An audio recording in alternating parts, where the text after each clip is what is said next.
weed, and it just happened to be me. Yeah. So we both. The same person that's but like, look, get it out of me. the same person that was asking for the shit to be out of him was the same person that was smoking again, trying to be cool, trying to, maybe. And you know what? In my head, me and weed got like a weird relationship. It's like, maybe I'll give you a try again. You wasn't that bad to me the last time. So maybe I'll give you a try again. And maybe we might make a match. Maybe It's I like might that toxic understand. ex-girlfriend you always go back to. And maybe Yes. I might understand why everybody loves you so fucking much. Just like the toxic relationship. I want to know why everybody loves you so much. I need to know these things. Okay? I'm an inquisitive person. Okay? Clearly. So, I throw up, and as I'm throwing up, when I get done throwing up, I'm so fucking high that I laugh with her. I couldn't do nothing but laugh. I couldn't do nothing but laugh at myself. I got throw up all over the front of me, eggs and fucking fruit punch and weed. And I just, really high. I'm really high. I'm really high. I just laughed about the shit. Threw my fucking shirt out, and that's been the ongoing joke for a while as well, too. Don't give Erik any weed. He's liable to trip out or he's liable to throw up. He can't handle the weed. And weed is an easy drug, but I can't handle this shit. That's why I fuck with pills. That's why I went there. Because, see, all I got to do is swallow this shit in about 30 to 40 minutes. Yeah, I'm feeling good, and then I'm getting the itch. You know what I mean? I'm getting the itch.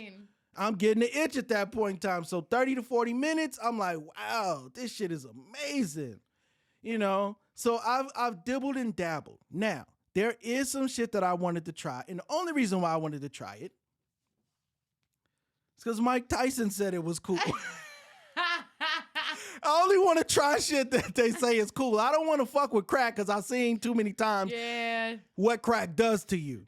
Okay? I don't want to fuck with heroin. And the reason why I never went there to fuck with heroin is because I was scared of needles. See, I never shot. Well, I shot up a couple times, but I always did all of my drugs through my nostrils. That's why I got hella holes in my nose. Wait, whoa, hold on. I snorted everything. You snorted the heroin? Yes. How? I thought that was liquid. The TV be lying. The TV be lying because, like, when you shoot it, then you see the blood and the drug go back. You gotta. You gotta cook it. Oh, okay. You see, that's why like the spoons be bent and all black on the bottom. I thought that was for crack. They always show it for crack. As if you do freebase, yes. Then you cook the crack. Yes. Okay. Yes. Okay. Like if you got coke and you want to make crack, then you do it that way. Somebody was smoking wax one time in a group, and I thought it was crack. I see. Look, I don't be fucking with drugs like that. I know about them, but I don't be fucking with drugs like that. Yeah, it was a group, no good. and everybody was. It looked like a crack pipe, and everybody was smoking the shit, and they were saying it was weed. I'm like, I never see no weed look like that. I'm like, that's crack. That's crack when I see it. That's that new age weed. Right. That's crack when that's crack when I see it. But I found out later that it was wax that they was putting in they weed. Yep. But the shit that I wanted to try, it's called toad. It's called toad. They're smoking or frogs. Not the full frog, just the venom from the frog. Hang on, frogs got venom? That's what Mike Tyson said. Like, Mike Tyson said it. Mike Tyson said it, and if Mike Tyson did it, then I kind of want to do it. Maybe that's some like overseas ass shit. I don't feel like. No, he said. I don't know where he was when he did it. He just said that he did it a couple of times, and he always asked people. I gotta get on Google later. I gotta look. I mean, he's a very hot boxing. Look, damn, god damn it. Look, we supposed to be talking about. We're supposed to be talking about venom. Yeah, I don't want to put you on to some new shit. I used to go catch frogs. Now they're deadly. Yes, not frogs. It's toads. Same difference, same family. I felt the same way. I had a frog in my. I felt the same way. A frog, yeah. It was a toad, but it was a frog. Right? Yeah. In here, like the dad, exactly. I thought the same thing too. I'm like, it's a fucking frog. Like Got ribbit, four ribbit, legs. motherfucker. Yeah, Like, exactly. It's jumping. It's hot. Yep, same thing. so yeah, he takes this toad or whatever. He does this toad. Now That's he just like says people with the Tide Pods. he said, yeah. I'm. You know what? I'm not even gonna touch that shit with a fucking 10-foot pole. I'm not gonna touch that shit with a 10-foot fucking pole. How the fuck do you smoke soap? How you smoke soap? How you eat a Tide package? What the fuck is going on? How you smoke a toad? Well, look. Apparently, what happens is, let me tell you. Apparently, what happens is when you take this shit, I think you smoke it. When you take it, you're supposed to almost die. Just go do some fentanyl. No. Listen, you're supposed to almost die, dude. You don't want to die. You're supposed to almost die. That shit killing motherfuckers. I'm not gonna tell you to go do that. That shit killing motherfuckers. You know what I'm saying? They hit the shit wrong and they overdose and not knowing what it is. You know what I'm saying? Part, yeah. Man. But the toad, you don't. You're supposed to almost die. And then when you almost die, after you come through that, you're supposed to see Jesus? a form of Jesus. You're supposed to see your future self and what you were supposed to do, or like kind of like what you're supposed to do. So it's kind of like shrooms. Almost. It's a hallucinogen. Yeah. Yes, it's a hallucinogen. Okay. And the only reason why I didn't do shrooms, is because inside of my head, I was allergic to mushrooms. Inside of my head. Now, okay? I put it out there for the world. When I say I don't want mushrooms in my shit, it's because I'm allergic. Just go with it. Okay? I'm probably not really allergic to mushrooms, but I just say I'm allergic to mushrooms. I could never get past the part that they grow on cow shit. On shit, yeah. I'm supposed to put that in my mouth, and y'all don't like, do you clean them? People are like, just put it on pizza. I'm like, cow shit, mushrooms on pizza? Nah, yeah. And then I just would didn't see do them it. in the bags, and I'm like, those It's don't supposed look to be like real mushrooms. It's supposed to be a hallucinogen. Yeah, so, you know that used to be a therapy years ago. Yeah, years ago I used to give people acid and fucking mushrooms. Years ago they used to do that. Fix their brains and Right. People that was on ADHD. I need to try some acid. And bipolar shit. Yeah, correct. Yep. So, okay, all right. So those are my two stories of me getting high. That's not talking about my addictions. Because I got addictions as well. Yes. Okay? I got addictions as well. But we'll get to there. Okay. How does crack make you feel? Oh, have you ever had pre-workout? Yes. That's what I can relate it to now, right? Since like this job I got, I used to have to taste like the pre-workouts. Okay. And that is the closest thing I can compare crack to, because that's how it made me feel. Like when I would have to taste so many pre-workouts over the night, my heart would start racing. I'd get all sweaty and I just like, gotta go, but I can't go nowhere because I ain't got no work to do because it's the end of the night. And I'm like, why do I feel like I just smoked crack? Except for when I smoke crack, I'm stuck in one spot on the couch and I can't fucking move and I can't let go of this pipe. And there's nothing in the pipe no more. And I'm just stuck peeking out the window. Right. What is that? Grabbing on the carpet. What? Oh, yeah. I've seen crackheads. I've been around crack. I've been around crackheads. Yeah. I've seen crackheads. Okay. So I know that part of it. I understand that part. Yeah. I've seen that happen. And when it first hit me, you know what? What? Crack stinks. It does. Like you can walk into somebody's house and you know when they're smoking crack. Yes. Crack stinks. Horrible. And it's no other smell like it in the world. None. As soon as it hits your nose, you know somebody's smoking crack. Exactly. It's crazy. 1000%. It's crazy. Yeah. It's crazy. It's horrible. Right. Okay. So crack makes you feel like you're on pre-workout. Yeah, that's the best way I can describe it now that I found something to relate it to. All right.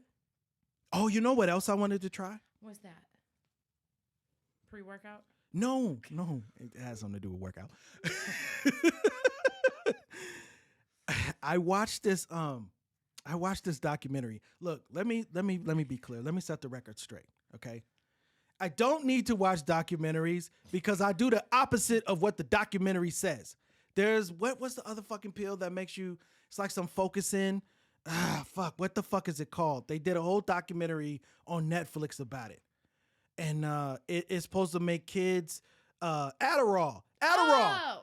Addies. Yeah, that'll turn into an addiction too. Okay. So, let me get back focused. Okay. I watched this documentary. I think it's called Harder, Stronger, Faster, or something like that. Okay. And it's about steroids. Oh. And I was like, don't do steroids. Listen. Listen. Listen, Linda. I was fat as fuck at the time. Okay. And I was like, I mean, I still kind of, still kind of dealing with my, Get out your head. Get out your head. Anyways, back to these steroids. I watched the fucking thing, and I seen all these guys getting buff, and they get only thing that was happening to them is they would get a little acne. I could deal with a little acne on my face, a little back acne, little back pimples. You know what I'm saying? I want to be, I want to have fucking muscles too. What's the real side? You tried steroids too? No, I've just known some people that have been on steroids, but they get angry. Do they? Oh man! Oh shit! Okay. I've actually seen some people on steroids. Yeah, it comes with a lot of like aggression behind, like. Oh yeah, they did say that. Yeah, like that's okay. If you miss like your dose or something, like that's okay. See, no, I'm trying to go through the side effects, and I'm like, being angry and upset and getting a few little back pimples and pimples, but the positive side to the positive side to it. Though. The muscles is fake. But the positive side is that I don't have muscles, goddammit. But they fake, and you gotta stay on steroids to maintain. I can do steroids for a little bit and then get off. And then lose your muscle and then be feeling some type of way about your life again. Maybe it's just a kickstart. It's just like pre-workout. You just do it for a little while, get you going. And then you find your own way to maintain? Right. I think everybody who tries drugs and gets hooked to them, that's what they say. That's what they say. They be like, I'm just gonna do this shit for a little while, just to get me going, like coffee. I just need to have this one cup of coffee just to get me going. After that, I'm good. Yeah, you just 20 years later, you fucking like, don't fucking talk to me until I fucking have a cup of coffee. That's me. That was me on heroin. People would call me. I'm like, I have not had nothing yet. Get the fuck off my phone. What you got a bag for me? Get the fuck off my phone. It was that bad. Oh, is that all you wanted to talk to is motherfuckers that had the hookup? Until once I got my shit, then I'll talk to anybody. Then I'll like everybody again. Okay. But if you catch me before I get my fix, you ain't gonna like me. It's a bad deal. Oh yeah. Okay. I'll cut you all the way down. Okay. All the way down. Make you feel like you belong on the bottom of my shoe. Damn. And then it was like Dr. Jekyll and Dr. Hyde, right? Yeah, Dr. Jekyll, Mrs. Hyde, something Mr. like Hyde, that. Mr. Hyde, Mr. Hyde. Like that. Yeah. Okay, all right. I would be like real angry, and then I'd get it, and then I'm like, oh, I'm sorry, Mom. Anyways, how's your day? Oh, you're still mad that I cussed you out? Right. Okay. But Mom, life's good. So did you ever have a moment where I need to stop watching TV? It's a lie. They don't tell the truth. Did you ever have a moment where it was an intervention and your whole family brought you together to do the intervention? Because you went too far, but you didn't stop. But the only intervention I had was when I was 14, but that was before the real drugs came. How long have you been doing drugs? I started when I was so I didn't start drugs. Yeah. Until I got my first prescription when I was 16. And then that kicked off opiates. But I had started smoking weed real early and drinking from 12, 13. Oh, okay. So you started right around the time I did. Yeah. It just didn't stick with me. I threw up a couple times, but it would just be funny. We'd keep it moving. And I'd, got it. Okay. have to outdo what I did so last you was time. the cool one on the drugs. I tried to be. Got it. Okay. I was not the cool one on the drugs. So my parents tried to do an intervention when I was smoking weed a lot and drinking. But then once I got prescribed that prescription, I was already on my own, had my own apartment. I had my own place when I was 16. Really? Oh, yeah. I've had a job since I was 14. The soonest I could get a job, I got a job. Okay, so then was the job supporting the drug habit? No, because I didn't have a habit yet. It was just Oh, fun. it was just fun. You was just just fun. buying. Yeah. Okay. You know, that's a habit. I moved out real early. You know I that, didn't recognize it as a habit. Okay. I was just making sure. Yeah, I was that's checking how I in didn't with you. view it as a habit. You know, it was come out. If you was getting your check, right? If you was getting your check and buying the shit, right? Paid, my bills was paid. Damn. Okay. So I didn't view it as anything bad because my life didn't stop around me because everything was taken care of. Okay. You know, so it's not a problem. A problem is when, at least at that time, I viewed a problem is when I can't find a solution. I always found a solution, so I never had a real problem, right? Okay. Okay. I can see where you're going with that. Yeah. All right. So a little fucked up thinking in my mind. Plus, like my mom, for a while, not that she encouraged my life, but she picked up her own habit. Mm-hmm. So mom's a drinking and partying. So I'm like, mom's doing it. Right. Can't tell me this is wrong. Let me tell you. Let me tell you what my mom told us. Reason why I was 11 out there fucking with drugs. Okay. She told us, me and my brother. She told us. She said, "Oh, I'm sorry. Oh, you good. You good. Yeah. No, you good. You know, my wife blows smoke in my face all the time. Most of the time when she pissed, but you know what I'm saying? You know, cook my dinner. Fuck you.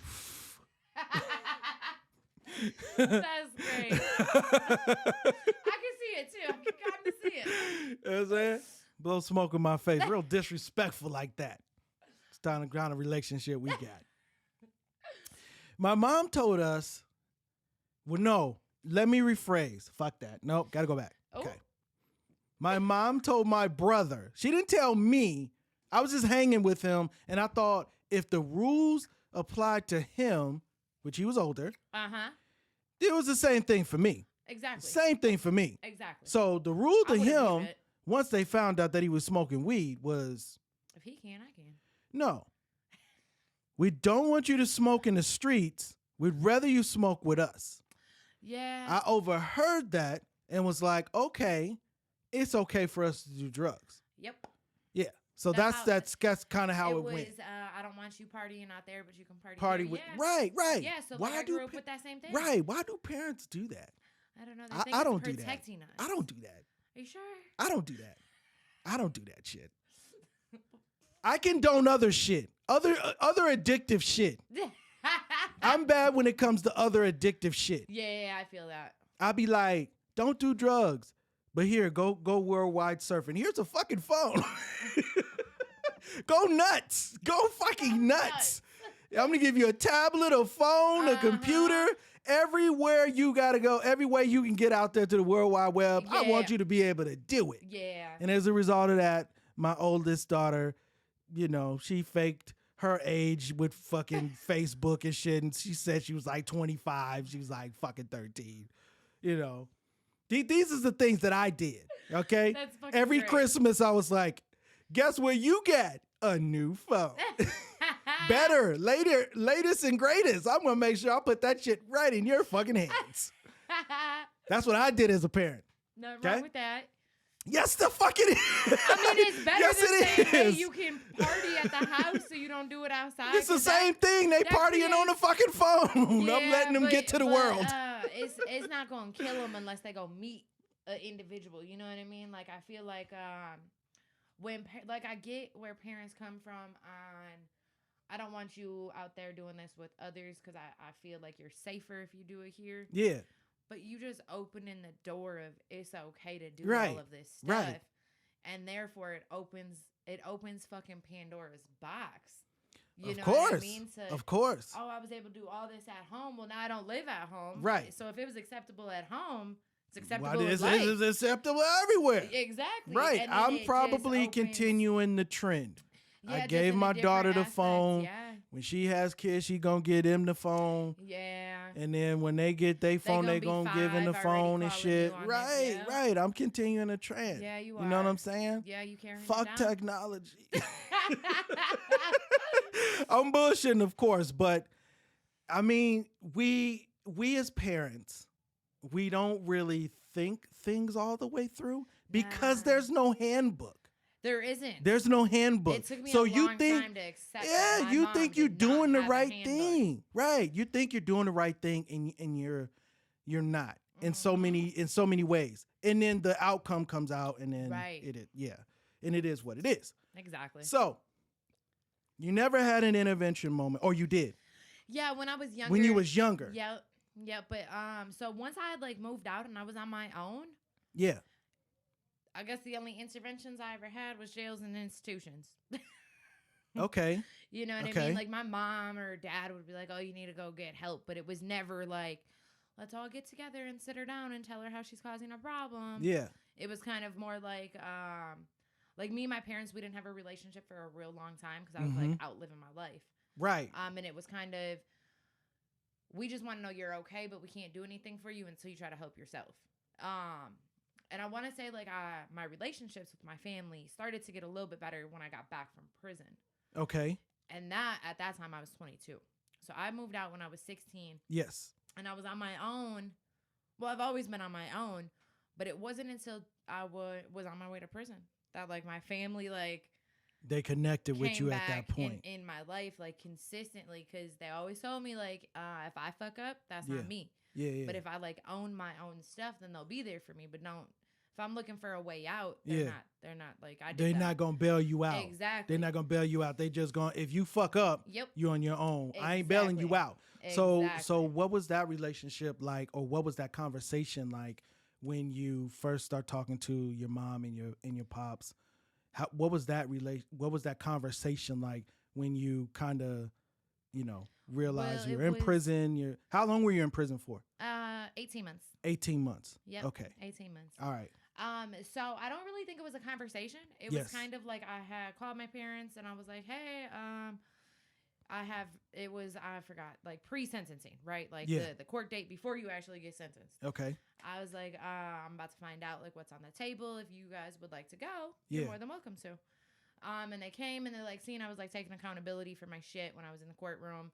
And then they heard the offers, and then they were like, "Oh shit, like what can we do to help? Like if you're actually like trying to get better," because I was playing the treatment thing. I was like, "Oh." Were you in treatment in prison, or you just? That's when I went to like. That's when you went to real treatment. Okay. While I was fighting that case, I was playing the treatment card, right? Like I'm an addict. I need to go to treatment. Got it. So you wasn't really ready to get off the shit. I wasn't ready at all. At all. I just didn't want to go to prison. Damn, I thought we was turning the curve. No, we didn't turn the curve till 2 years ago when I came to Arizona. I thought she was turning the curve. I'm like, shit, okay. And most of my family, as of today, the only people I speak to as of today is my mother and my father. Okay, the so rest of my family, everybody else, the relationship is fucked up. The nieces, the nephews, the sister, the brother. I don't have family. My family's my mom and my dad. Okay. And my dad's not my biological dad, but he's been the man that stepped up to like be there. So he's that's your dad. My dad. He's exactly. Your dad. So I just have that relationship with them too. Yeah. And I'm content with it. Okay. Like I finally got past my family doesn't want to fuck with me. Like I'm cool. Like I'm out here living my whole ass life. Like I'm good. Like but I also get that time and time again, I change my life and I accumulate some things. I gain some trust and then I throw it all away like you guys never mattered. So I get the uncertainty that most of my family has with me because I've done this several times. You know what I mean? Got it. Okay. So yeah. All right. Have you reached out to them to make amends? So I called my sister when I got out of treatment in 2020. She didn't answer. I left her a voicemail. She didn't call me back. Okay. My dad recently was just diagnosed with cancer, so I messaged sorry to hear her. that. Thank you. I messaged her to like open up a line of communication. Yes. Because she takes him to all his appointments. Nice. Except basically it ended with "Don't ever contact me again. That's not your father. That's my father." Whole bunch of other things in the midst of that. Right. But it ended with "Don't ever contact me again." So I was like, it's cool. You still have a lot of hate in your heart for me. Absolutely. And I just, I'm more mature in my life today. So I handled it with a thank you. And I understand where you're coming from. Please have a great night. That's all you can do. That's all. Because I wanted to go tit for tat, right? Don't force it. But I didn't. I was just like, okay, thank you. Thank you for like taking your time. And I understand where you're coming from. Have a good night. I wish you the best. Cap G. Exactly. Kept it P. Like, what's the point? Ain't that what they say? Keeping it P. You kept it P. Damn right. That's all you can do. Okay. But like 5 years ago, you would have snapped the fuck off. You would have went off. It would have been a whole new person. You know what I mean? But today, like, I can handle those situations. With that, okay. With integrity. Right. Would that been a situation where it would have made you dive into the drugs deeper because you got the rejection? Definitely. What would have made me dive in was, anytime I ever found out something was wrong with my family. Yes. I'd go call a dope man. Hey, my mom's in the hospital.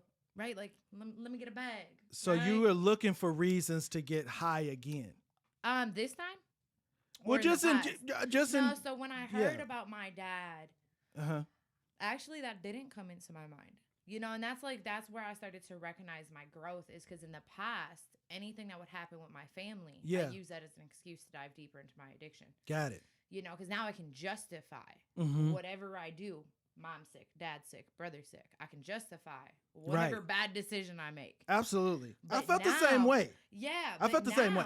When I hear that shit, I like pause and I'm like, well, what can I do about this situation? Right. Right? Like, I have zero control. Mm-hmm. I am absolutely fucking powerless. But I have a great network of people that I can call and tell them I don't like how I feel. I don't know what to do. Yeah. My family's in the Midwest. I'm in Arizona. And I'm going through my own shit and don't have money to go, like, jump on a plane and go see him. So what the fuck do I do? Right. Like, do I just, like, get angry at the world? Do I just, like, break down and hide and isolate? Yes.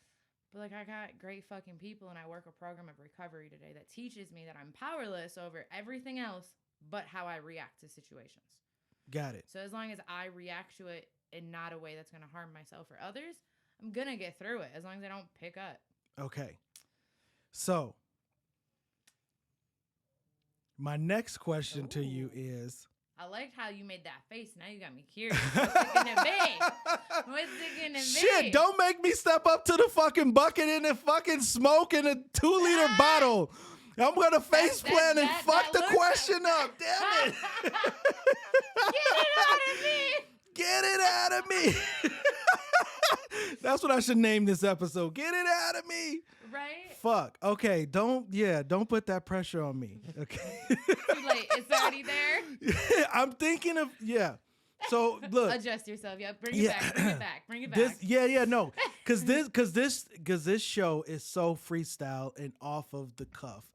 None of this shit is scripted. Mm-hmm. Okay. So as I'm listening to you unfold your story, I think of the question at the time. So that way I can better understand and my listeners might be able to understand your story. For sure. Okay. My question to you is this. Have you ever been tempted to go back? Yeah, definitely. What's that feel like? Cause on TV. Tell me what the TV told you. Because on TV. Tell me what the TV told you right quick. Let me hear this. Because on TV, they say you get sweaty, you know what I'm saying? And you get jittery and you can't kind of control yourself. And you kind of got to get out of the situation. And then you go run to the payphone or you go run to the phone and be like, hey. I had a situation. Someone had sweet tarts and I thought it was fentanyl. I shouldn't be. I never knew fentanyl came in a pill form till I got to Arizona. I shouldn't Let be me fucking. tell you. Listen, I shouldn't be making fun, but no, you're totally fine. It's the truth. You know what I mean? I think from what you just described, reminds me of somebody detoxing or like fiending for their next one. Ooh. Because what's that like?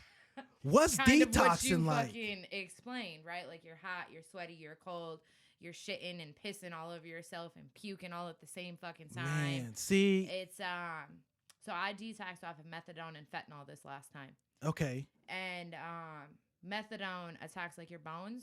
So like your bones hurt it makes when you you're brittle. coming off of it. Yeah. Okay. Your bones hurt. I couldn't sleep. I don't think I slept good for the first like 3 months of my recovery. Really? Took a real long time for me to. I still don't sleep exactly normal, but that's kind of because of my own like mental. Okay. Right, my mental mind. Right. Because it takes years for your mind to like recover, and people don't realize that when you put the drugs down, your body heals faster than your mind heals. You know what I mean? Like your mind is still cloudy for some time. Let me say this, and this is probably with fast food and the rest of this shit. And I bring up fast food because I was addicted to fast food. I'm coming off of the addiction. I'm detoxing from fast food. Okay. I have slips every now and again. We all do. I slipped this past weekend. Oh, what'd you eat? Fucking White Castles and pizza. I haven't had White Castles since I've been out here. And White Castles is fucking excellent. I only ate the fries wasn't that great, but yeah. And then I slipped again, and then I had Wendy's fries. I don't like Wendy's. Wendy's fries. Are they better now? I don't know. It's just good. It's all good to me. It's all fucking good to me. Just again, like I'm still. It's all good. You can't You can't ask a motherfucker which heroin is better. You can't. Motherfucker, that shit's all good. Exactly.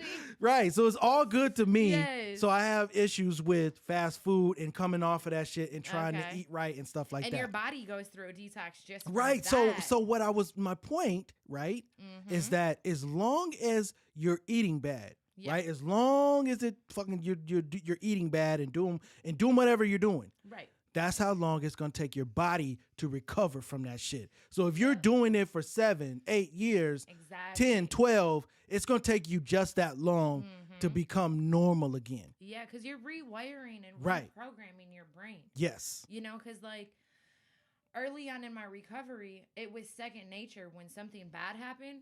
To call the dope man or call the man that can get me out of a problem, right? Like, because I don't know how to get myself out of problems. That's not something I knew how to do. I didn't know. I got myself out of problems, but when something bad would happen, I would go right there to McDonald's and get that motherfucking, you know what I'm saying? Let me get two of the number 2s. Exactly. With cheese and bacon on them shits. Half the time, my problems were fixable. Yeah.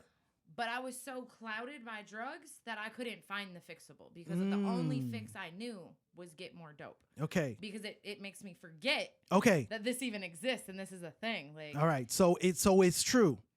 It's true that drugs do rot your brain. I feel like it. Yeah. Dare told me that. I feel like that's somewhat true. But when your brain is rotted, there's no repair. So I don't feel like. So you don't feel like you went that far to where your brain would be rotted, but you were almost there. I don't feel like any of our brains. It's just the thought process and how you think. Maybe? Yeah, because think about it. If something rots, it's no good ever again, right? That's true. But that's was true. At a convention where we just recently there was 1,800 recovering addicts, and all of their brains are functioning just fine. Right. Maybe a little cloudy and judgment, a little fucked. Yeah. You know what I mean? Yeah. But their brains aren't rotted. You know what I mean? Yes. So I don't feel like that statement's entirely. Now there are some people that I've seen that have like this thing called mush brain where they can't comprehend and like the drugs really fucked them up mentally. Yeah. But their brain's still somewhat functioning. It's not like completely out of commission. Right. Yeah. I feel like rotted is like out of commission. I think if you're out of commission, you're probably so fucking I feel dead. Like Dare needs to re-edit some of their shit for 2022. Hey, you know, Dare told me that. Right. But you know, like once you put the drugs down, it takes a while for you to like learn how to do things in your life, right? Like so early in my recovery, when things would go bad, I always wanted somebody to like get my escape for me, like figure out my plan and figure out how I'm gonna do this because the only thing I knew how to do was go get fucking high. But that's where I had to like let my ego go and stop thinking I knew everything about the world because I don't know shit. Because if I knew anything, I wouldn't be a fucking dope fiend sitting in Arizona getting clean. You could still be a dope fiend and know everything in the world. It's plenty of fucking functional junkies. It's plenty of fucking smart junkies. I was one for a while until I wasn't. And so once I let go of like that ego and that I really didn't know anything about life. Yes. Because the only thing I knew about life was my drug life in the streets. Okay. Like I had lost my morals and my compassion for the humans a long time ago. So like I like how you say like, hold on. I lost my compassion for the humans. You know you gotta be careful in 2022. Yeah. So I don't classify everybody as a human. You can't say I pronounce your pronoun. What type of alien are you? That's the I thing, lost my compassion for the humans. Nobody can get mad. We're all human. Okay. All right. So, like, because we all obviously know right from wrong, right? Yes. At some point in our Yes. life, we all have morals and values and what Absolutely. to live by. And we know, okay, I get older, I got bills to pay. If I Right. want this to work, I got to Right. do something for it.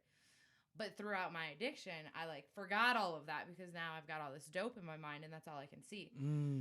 So when I got clean, I had to relearn all of that. Yes. And mind you, like, I bought cars, I had my own place, and I had all of that multiple times in the past. But I didn't know how to fucking do it the right way, like the real right way this time.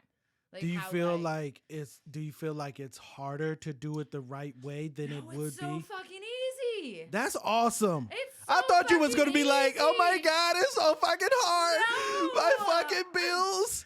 Look, I'm going through a garnishment right now where the good old Arizona is taking about $1,200 from me each fucking month. I just paid rent today. It's $1,569. They charge me more because of taxes or some bullshit.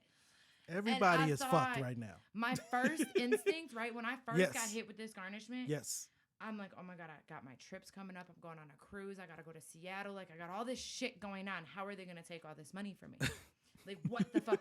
I was like, I got to create an OnlyFans. I got to get on Feet Finder. I got to do all this shit I shouldn't fucking be doing, right? But instead, I, like, downloaded some temp apps. And I was like, oh, I'll work weekends. It's fine. Yeah, right? 'Cause, like, you I get figured it out. solutions. You start adulting. Exactly. You start Without, adulting. like, using what got me my way before, right? Because, like, sex and my body got me a lot of things in the past. Let's talk about it. Yeah. Let's talk about it. What you want to know? How far did you go to get the fix? So I was never one of those humans standing standing on the side of the road with a sign. That was never me. I knew some people that did, and they brought their money to me. Okay. But how far? I had sold myself quite a few times. I allowed people to do whatever to me to entertain themselves as long as I got dope out of it. I've been kidnapped. I've been sold for a gram of dope. You got sold for a gram of dope? I did. Please explain this story. Please fucking explain how the fuck did you get sold for a gram of dope? Okay, so I had motives behind a green to being sold, okay? So this guy I was dating. This guy I was dating. Okay. He wasn't shit. Was he a pimp? Not at all. Okay. Just a regular schmegler? He was just a regular little white boy who wasn't shit, right? He was not shit. Okay. I got out of treatment, found out people he had doing shit. He had relapsed like 3 times. And then he sold all my shit while I was in treatment. And I was like 19 at the time, just turned 19. How many times have you been to treatment? Too many times to count. Like a lot of times? Like a lot of times. The first treatment I went to, I was 17 because I celebrated my 18th birthday in treatment. Yeah. And I celebrated my 21st birthday in treatment. I celebrated a lot of birthdays in jail. Listen, when I turned, what is it, 18? 18 when you can drink? No, 21. 21. When I turned 21, I was arrested and I was drunk as fuck off of a 40. I got arrested because I didn't move off the railing fast enough at a club called Polyesters. I threw up on their floor though, so fuck you, Polyesters. I did get some get back. Maybe that's probably why I got arrested. But go. Okay. Probably. Okay. So back to being sold for a gram. Yeah. So I get out of treatment. All my shit's gone. Find out he's just been doing nothing but overdosing. Why we're both supposed to like get clean, right? Okay. So I get out. All my shit's sold. Yes. Find out he hasn't stopped using. So he picks me up because I ran from treatment, right? Because they called my PO and I was going to get picked up by the police. And they were like, oh, just wait. And Milwaukee PD will be here to pick you up. So do you not know who you're speaking to? Like, I'm not going to sit here and wait for you to arrest me. You got me all the way fucked up. Right. I'm a cute little white girl, I'm so I run. left in some booty shorts. And I had a J-Lo booty back in the day. Somebody was picking my ass the fuck up, let me tell you. Okay. They sure did, too. I got a ride back to Little West Dallas from the north side. And then dude picked me up, and he's like, oh, we got to make this stop real quick at someone's house. Okay. Just wait in the car. Okay. No, you got me fucked up. So I go, follow.